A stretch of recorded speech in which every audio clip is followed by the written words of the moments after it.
오늘 우리가 함께 볼 하나님 말씀은 이사야서 7장 3절부터 16절까지의 말씀입니다.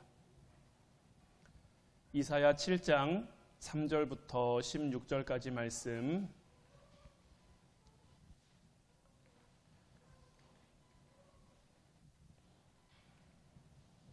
우리 다 같이 한 목소리로 말씀 함께 보도록 하겠습니다.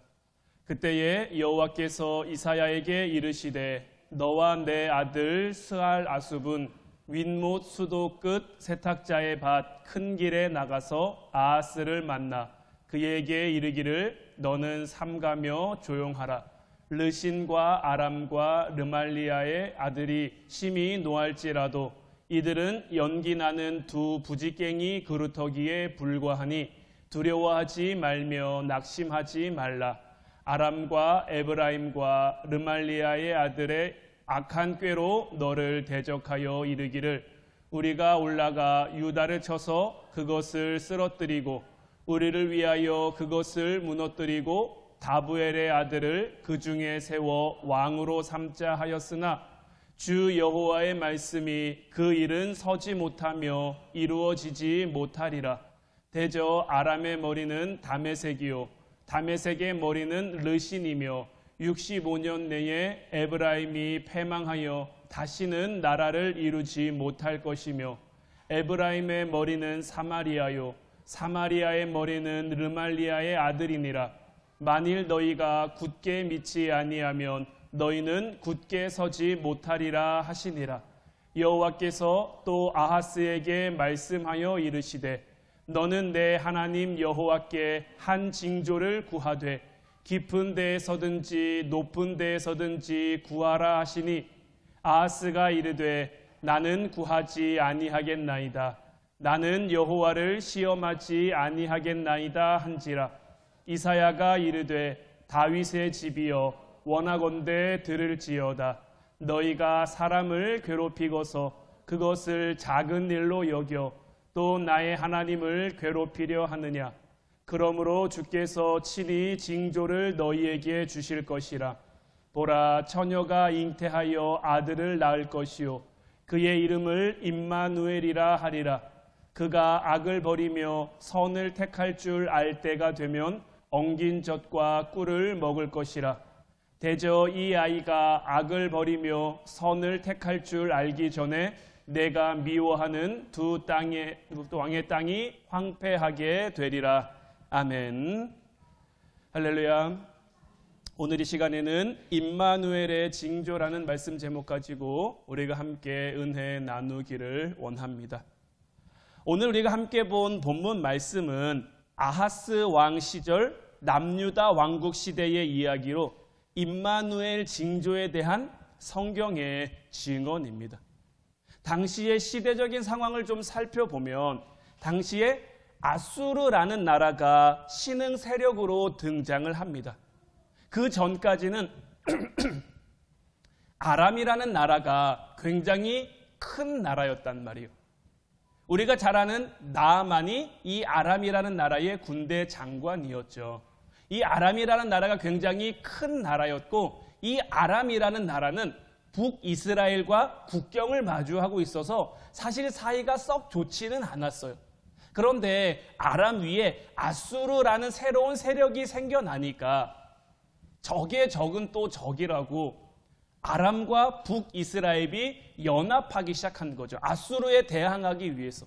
그런데 아람과 북이스라엘만 연합해서는 이 아수르를 상대하기 어려울 것 같은 거예요.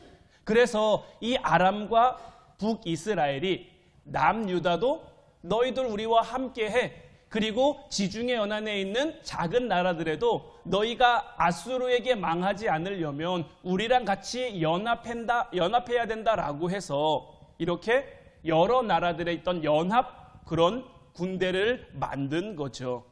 그런데 남유다가 여기에 동참하지 않는 거예요.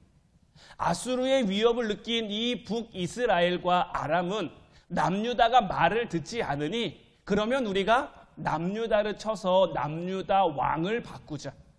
남유다 왕을 우리 말을 좀 잘 들어줄 수 있는 그런 꼭두각시 왕을 세워서 우리가 남유다도 함께 아수르에 대항할 세력으로 삼자, 그런 동맹을 만들자라고 계획을 세운 거죠. 그래서 아람과 북이스라엘이 군사 동맹을 맺고 남유다를 쳐들어온 거예요. 이때에 남유다의 왕이 아하스라는 왕인데, 오늘 본문 3절 4절 말씀을 보면 그때의 여호와께서 이사야에게 이르시되 너와 내 아들 스아라숲은 윗모수도 끝 세탁자의 밭 큰 길에 나가서 아하스를 만나 그에게 이르기를 너는 삼가며 조용하라. 르신과 아람과 르말리아의 아들이 심히 노할지라도 이들은 연기나는 두 부직갱이 그루터기에 불과하니 두려워하지 말며 낙심하지 말라. 아하스가 남유다의 왕이 됐을 때 이 아하스의 나이가 20살이었거든요. 20살 된 왕이 나라의 정세가 어떻고 군사적인 상황이 어떻고 전술이 어떻고 전략이 어떻고 이런 것들을 어떻게 잘 알 수 있겠습니까? 그러니 북이스라엘이 쳐들어오는 것도 아람이 쳐들어오는 것도 이 아하스에게는 근심이고 또 근심이고 또 근심일 수밖에 없는 거예요. 자기가 왕이 되기는 했는데 좀 자기가 다스리는 나라가 좀 평안하고 좀 잘 살 수 있었으면 좋겠는데 계속되는 위기 상황이 반복되고 있는 거죠. 이러한 시대적인 상황 속에서 이사야가 아하스 왕에게 찾아온 거예요. 하나님이 이사야 선지자를 보내서 아하스에게 이야기를 하는 거지. 너는 걱정할 것이 없다. 너는 염려할 것이 없다.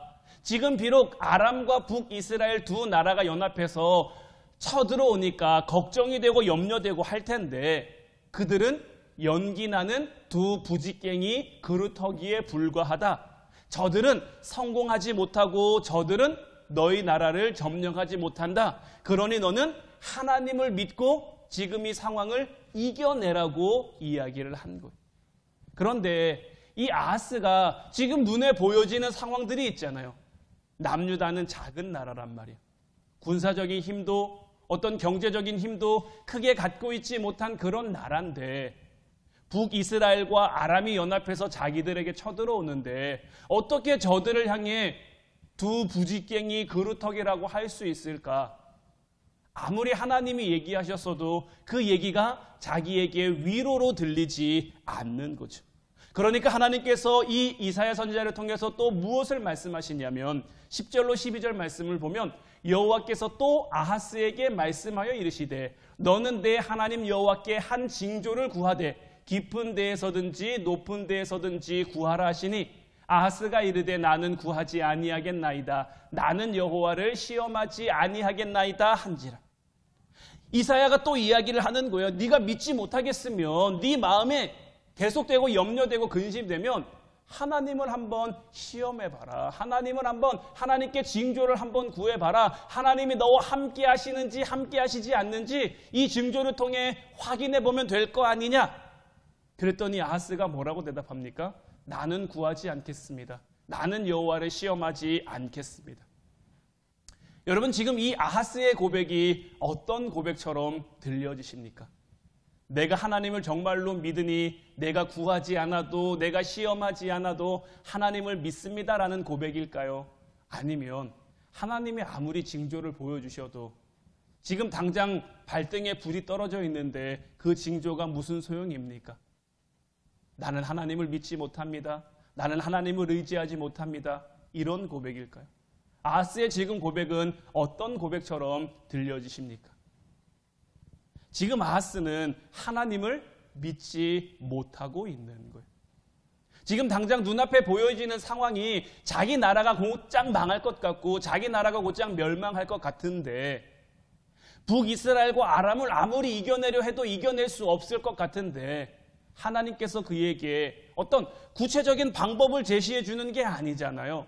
그냥 그들이 너희들 향해 침략해 온더라도 걱정하지 말고 염려하지 말고 그들은 연기나는 두 부직갱이 그루터기고 현실적으로 공감이 되지 않는 이야기를 이사야를 통해서 하나님이 말씀하시니까 뭔가 뜬구름 잡는 것 같고 전혀 아하스의 귀에 이 하나님의 말씀이 들어오지 않는 거예요. 그러니까 하나님께서 이사야를 통해서 이 징조를 주시는 거예요. 이사야가 이르되 다윗의 집이여 원하건대 들을지어다. 너희가 사람을 괴롭히고서 그것을 작은 일로 여겨 또 나의 하나님을 괴롭히려 하느냐. 그러므로 주께서 친히 징조를 너희에게 주실 것이라. 보라, 처녀가 잉태하여 아들을 낳을 것이요 그의 이름을 임마누엘이라 하리라. 하나님께서는 이사야를 통해서 아하스의 믿음 없음을 책망하시면서 친히 내가 징조를 너희에게 줄 건데, 이렇게 주어지는 징조가 어떤 징조냐? 임마누엘이라는 징조인 거예요. 여러분들, 임마누엘의 뜻이 뭐죠? 하나님이 우리와 함께 하신다라는 거죠.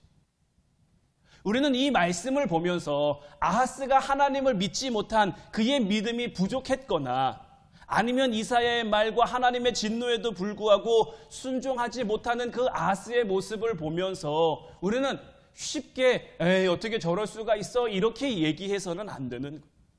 우리는 아하스의 무엇이 틀렸는지에 대해서 쉽게 결론을 내릴 것이 아니라 아하스의 무엇이 어떻게 틀렸는지, 결론에 초점을 맞추는 것이 아니라 그 결론에 아하스가 어떻게 도달했는지 그 과정을 좀 더 깊이 볼 수 있어야 하는 거예요. 열왕기하 16장 1절로 4절 말씀을 보면요, 르말라의 아들 베가 제17년에 유다의 왕 요담의 아들 아하스가 왕이 되니, 아하스가 왕이 될 때의 나이가 20세라. 예루살렘에서 16년간 다스렸으나 그의 조상 다윗과 같이 아니하여 그의 하나님 여호와께서 보시기에 정직히 행하지 아니하고 이스라엘의 여러 왕의 길로 행하며, 또 여호와께서 이스라엘 자손 앞에서 쫓아내신 이방 사람의 가증한 일을 따라 자기 아들을 불 가운데로 지나가게 하며, 또 신당들과 작은 산 위와 모든 푸른 나무 아래에서 제사를 드리며 분향하였더라. 앞서 말씀드린 것처럼 이 남유다는 역사적으로 굉장히 지금 위험한 상황에 처해 있고, 그 위험한 상황 가운데 아하스는 왕이 된 거예요. 20살에 왕이 됐단 말이에요. 그가 무슨 철이 들어봐야 얼마나 철이 들었겠습니까? 여러분들이 한번 20살 시절을 떠올려 보세요. 물론 20살인 당시에 나는 어른이다라고 생각했지만 지금 돌이켜 생각해보면 참 많이 어렵거든요. 생각도 짧았고 뭐 하는 거나 이런 거나 모자람이나 부족함 투성이었단 말이에요. 아하스는 더더군다나 왕이잖아요. 왕. 그에게 무슨 정치적 경험이 있겠으며 무슨 분별력이나 담력이 있겠습니까? 나라는 흔들리고 나라는 어렵고 본인에게는 힘도 없고 능력도 없고, 그가 통치하게 된 이 남유다를 호시탐탐 노리는 이 아람과 북이스라엘의 위협, 이제 더 나아가서는 아수르마저도 위협이 되는 그 상황에 이 아하스가 정말 지푸라기라도 잡고 싶은 그러한 심정인 거죠. 그가 몸부림치기 위해서 어떤 것까지 했느냐? 오늘 본문 열왕기하 16장 3절 4절 말씀 보면 이스라엘의 여러 왕의 길로 행하며, 이스라엘의 여러 왕의 길. 자, 아하스는 유다의 왕이죠. 유다의 왕인데 이스라엘 왕의 길이래요. 이스라엘은 무엇입니까? 베델과 당에 금송아지를 세웠거든요. 이 북이스라엘은 처음 여로보암이 왕이 되면서부터 베델과 단에 금송아지를 만들어 놓고 금송아지 앞에서 예배를 드렸단 말이에요. 이스라엘의 첫 번째 왕부터 이스라엘의 마지막 왕까지 이 금송아지를 떠나지 못해요. 그래서 하나님 앞에 늘 진노, 하나님 앞에 늘 함께 하심을 경험하지 못한 나라가 이 북이스라엘인데, 이 아하스 역시 그 이스라엘 여러 왕들의 길처럼 우상을 향해, 자기에게 유익이 될 것을 향해, 자기에게 만족이 될 것 같은 그것을 향해 그 길을 걸어가는데 어디까지 합니까? 자기 아들을 불 가운데로 지나가게 하기까지. 여러분들이 이 말이 어떤 의미인지 이해가 되십니까? 그 당시에 몰록이라는 신이 있었어요. 몰록이라는 신이 있었는데, 이 몰록이라는 신 앞에 예배 드리는 것은 어떻게 드리는 거냐? 사람을 제물로 바치는 거예요. 죽은 사람을 제물로 바치는 게 아니라 산 사람을 제물로 바치는 거예요. 이 몰록이라는 신은 가마처럼 생겼어요. 그러니까 동물의 형상을 하고 있는데 이 가슴 부위가 화구예요. 화구. 안에 불을 활활 이렇게 타오르게 할 수 있는 거죠. 그럼 거기로 산 사람을 집어 던지는 거예요. 그런데 거기에다 지금 누구를 지나가게 한 거예요? 자기 아들을 지나가게 한 거예요. 이 아하스 아들이 몇 살이나 됐을까요? 아하스가 20살의 왕이 됐어요. 아하스가 아무리 빨리 결혼했어도 아하스의 아들은 고작 나이가 많아봐야 한 4-5살 정도 됐을까요? 아하스는 자기 아들 한 4-5살밖에 되지 않은, 그보다 더 어릴 수도 있는 그 아들을 몰록이라는 신에게 들여가면서까지 지금 몸부림을 치고 있는 거예요.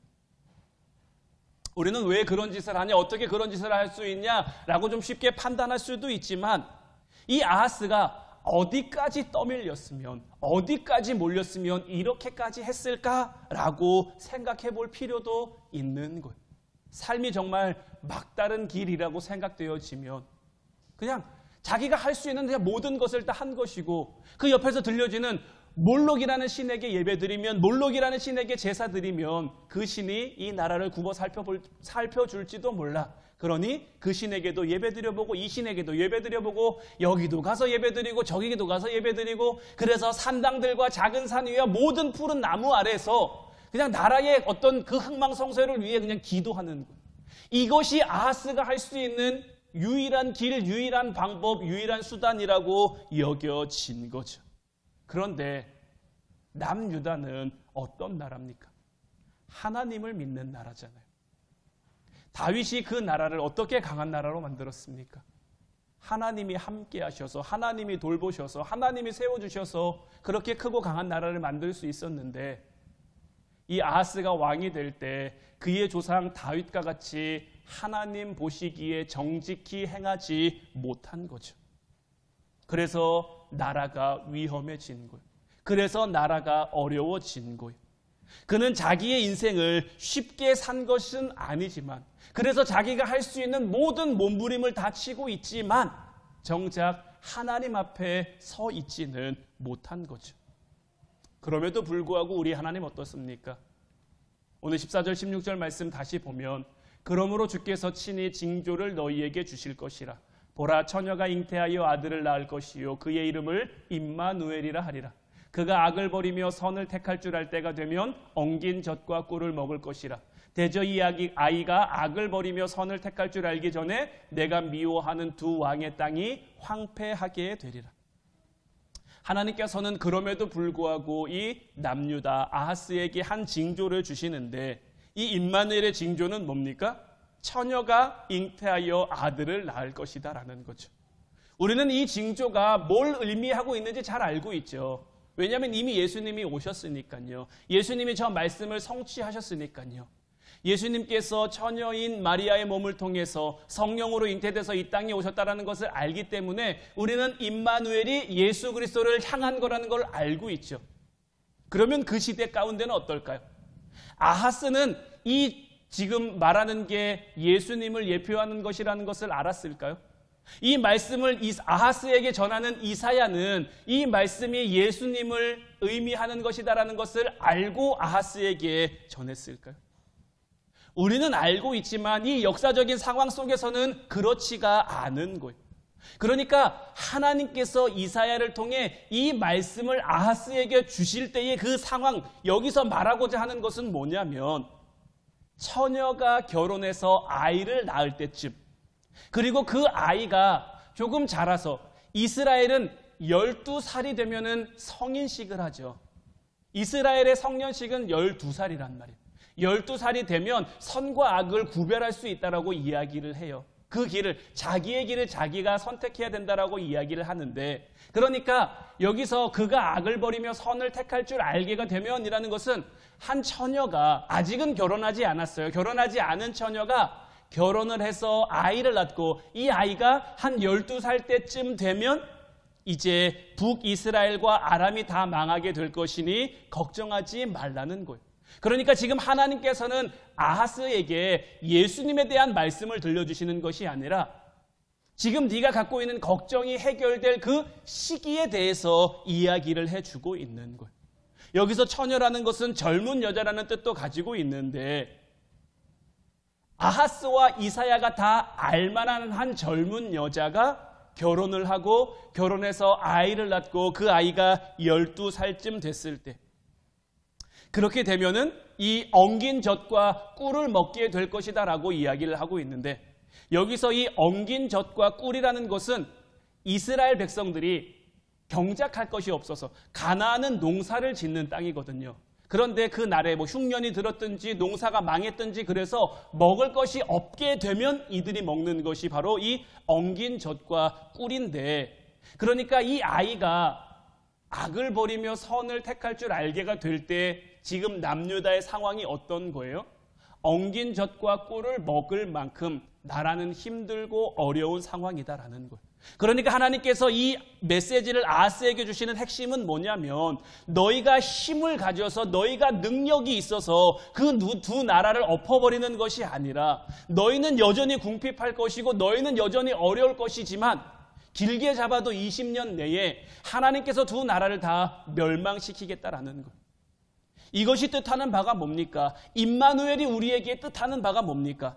하나님이 우리의 앞날을 붙잡고 계시다라는 거예요. 하나님이 우리와 함께 하시며 우리의 삶을 이끌어 가시고 인도해 가신다라는 거죠. 이것이 바로 임마누엘이라는 징조가 우리에게 주는 핵심이 되는 내용인 거예요. 우리의 오늘은요, 과거를 통해서 만들어진 겁니다. 남유다가 왜 힘든 일을 겪어야 됩니까? 이사야는 왜 남유다와 북이스라엘의 멸망을 예언합니까? 그들이 그렇게 된 그 근거가 어디 있습니까? 그들의 과거가 그들을 그렇게 만든 거예요.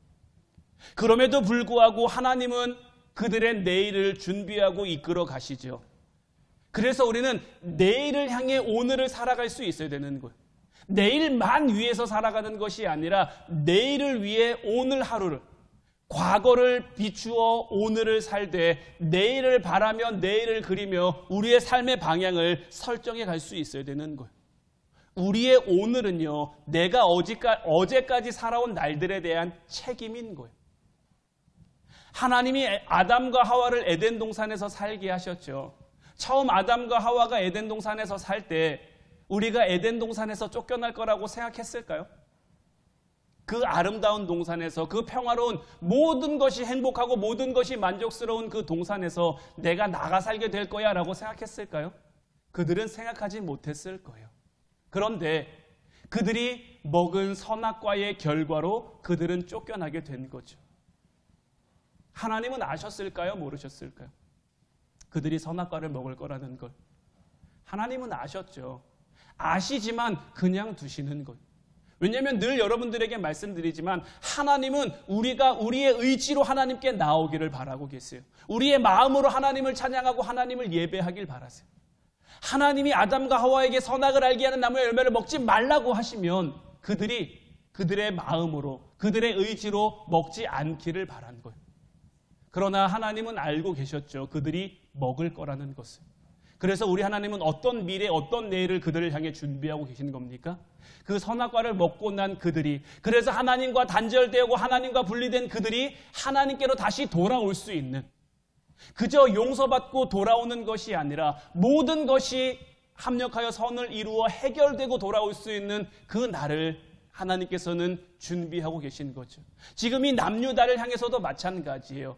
남유다가 어렵고 남유다가 궁핍한 엉긴 젖과 꿀을 먹어야 되는 그 상황은 누가 초래한 겁니까?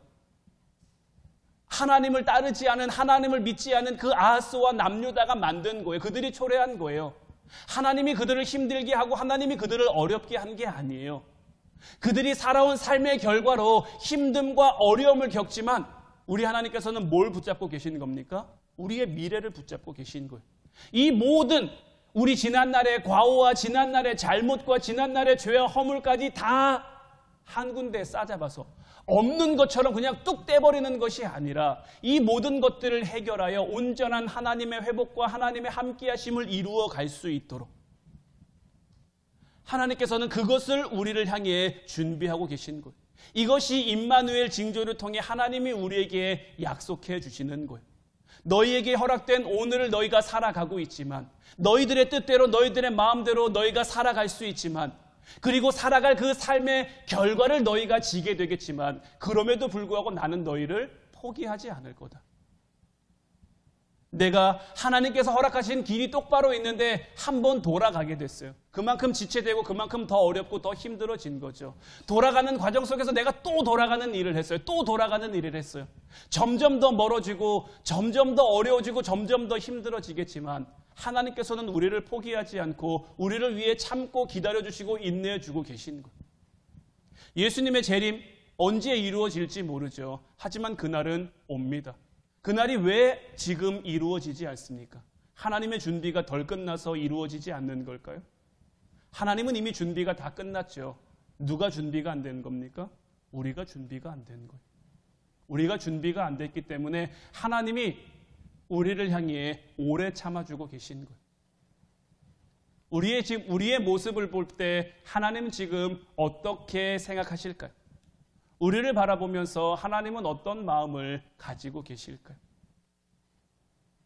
우리의 삶의 방향, 우리의 삶의 목적, 우리의 삶의 초점은 지금 어디를 향해 있습니까?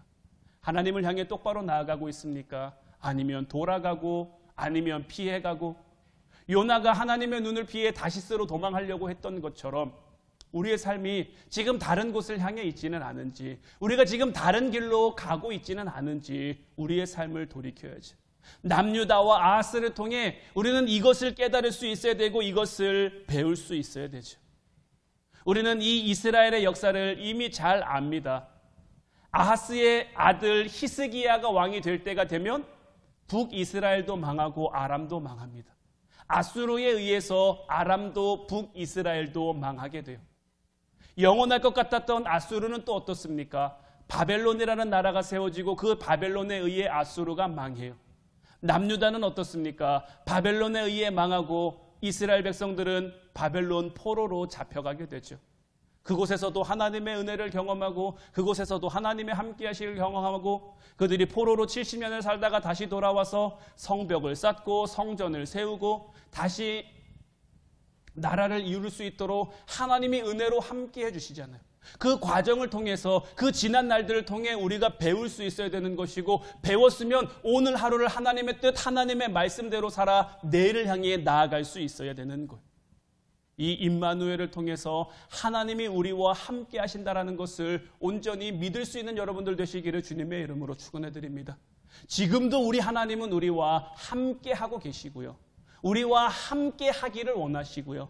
우리가 그 하나님 마주보고 그 하나님과 마주하여 하나님께로 나아오기를 바라고 계신 거예요. 여러분들의 하루는 무엇으로 채워져 있습니까? 여러분들의 일주일은 무엇으로 채워져 있습니까? 하나님을 향한 시간, 나를 향한 시간, 세상을 향한 시간, 내 일터와 직장과 이런 것들을 향한 시간, 우리가 이런 시간들에 대해서도 한 번쯤은 돌아봐야 되지 않을까. 제가 이번 한 주간 기도하면서 우리가 물질에 대해서도 11조를 드리는데 시간에 대해서도 11조를 한번 생각해 보면 어떨까라는 그런 묵상을 많이 하고 기도를 많이 하게 된 것 같아요. 일주일은 하루는 몇 시간이죠? 하루는 24시간이죠. 그러면 일주일은 몇 시간이죠? 24에 7을 곱하면 168시간이죠. 그럼 우리가 일주일에 하나님 앞에 시간의 11조를 드린다면 몇 시간을 하나님과 보내야 될까요? 168시간의 10분의 1은 적어도 16시간이죠. 여러분들 한번 여러분들의 일주일을 돌아보세요. 나는 하나님과 16시간 보내고 있는가? 하나님께서 11조에 대해서 우리에게 말씀하시면서 내가 너희를 축복하나 안 축복하나 시험해 보라 그러셨거든요.